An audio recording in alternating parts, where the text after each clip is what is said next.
Il y a bien des gens qui, quand on essaye de parler du passé et du coup de certaines personnes historiques comme Churchill, comme De Gaulle, etc., expliquent qu'il ne faut pas utiliser un point de vue du 21e siècle pour parler de ces gens-là. Et il faut comprendre que cette formulation un petit peu facile peut être comprise de multiples façons.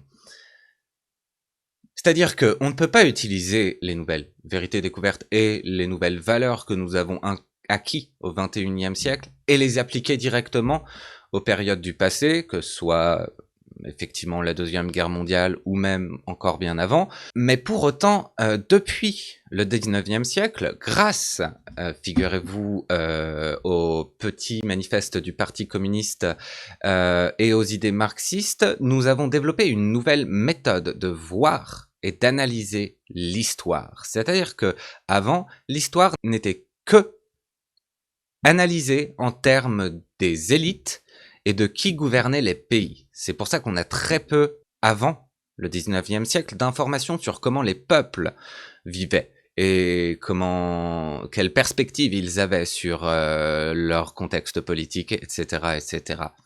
Il est donc important de comprendre que, certes, nous ne pouvons pas appliquer les valeurs que nous avons aujourd'hui au passé, malgré tout, il est très important d'appliquer la nouvelle méthode d'analyse à l'étude du passé.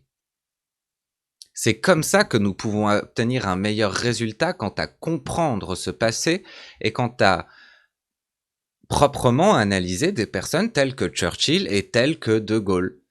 Et oui, quand on utilise cette nouvelle méthode d'analyse, on comprend au travers de l'impact qu'il a eu sur le peuple britannique. Churchill était un grand empresseur des partis communistes au sein de son pays, mais aussi de toute personne qui était facilement soupçonnée comme communiste simplement parce qu'elle voulait plus de droits pour les travailleurs de son pays. Oui, Churchill était un énorme raciste, ce qui ne veut pas dire qu'il a été très utile à prévoir avant bien des gens que Hitler allait attaquer la France et le Royaume-Uni et est un grand héros de cette guerre-là.